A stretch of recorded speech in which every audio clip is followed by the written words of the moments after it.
Well, to cap off my 2019 summer travels, I got a head start on the fall weather by joining a group doing some canyon flying. This trip was hosted by Jason Miller of the Finer Points, and we basically flew straight out to Sedona, a buddy and myself. We took the TBM there, met up with all the rest of the group. My buddy and I hopped in a 182 with Jason, and we headed up to the private airport that would be our home base for the weekend, Uniform Tango 25, which is Monument Valley, Utah. Here we are taking off from Sedona. My buddy took the first leg and I sat in the back and got some footage. We had to sort of relearn how to fly 182s, and I never did get any good at landing it, but for the most part it started coming back to me, at least all the systems and the basics. This airplane was really well equipped. Somebody had decked out the panel with a lot of good Garmin avionics, JPI instrumentation. It was just done really well, so it was really fun to use for this trip. On the way up to UT25, we got to get a good preview of what we would see over the weekend. Lots of canyons and interesting scenery in northern Arizona, and basically right across the border into Utah was our destination.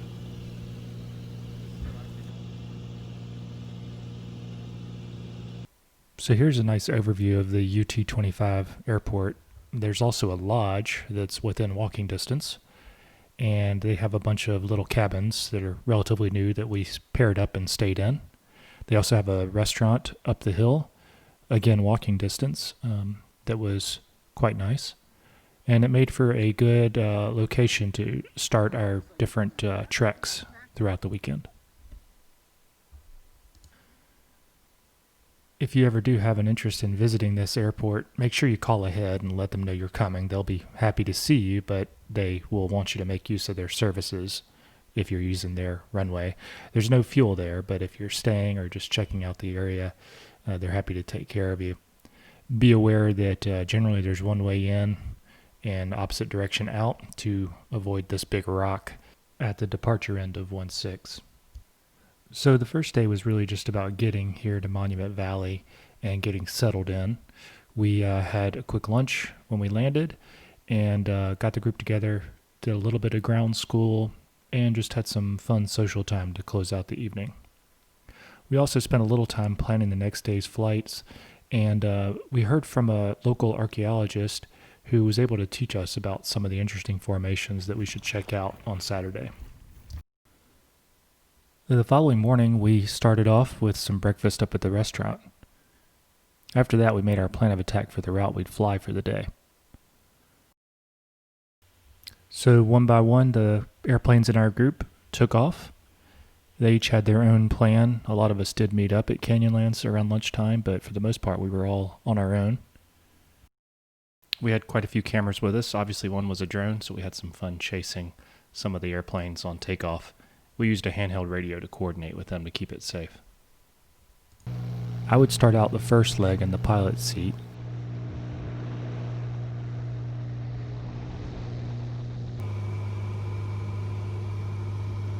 And we would buzz beside a few of these formations and check out some canyons on the way up to Canyonlands Airport. There we would eat our box lunch, get some gas, swap pilots so that my buddy could take over, and head back down south to see some more sights. And this is us taking off from Canyonlands. I finally got the GoPro on the tail working. And this is over what I think is the Green River. We went down to the confluence of this and a different river to check out another airport. It's actually a paved airport, but a small one. This is just an example of some of the canyon flying we would do and kind of the altitudes we would typically choose. So we would be above the edges of the canyons where we had plenty of safe outs, but still got a great view.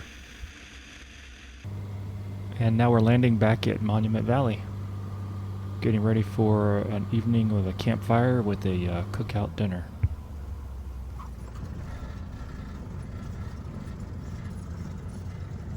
We waited for the rest of the group to catch up with us, and then we hopped into a little shuttle to go out to the campfire area. We had an awesome time as a group out there. They grilled up some good food and we had a campfire and just enjoyed ourselves.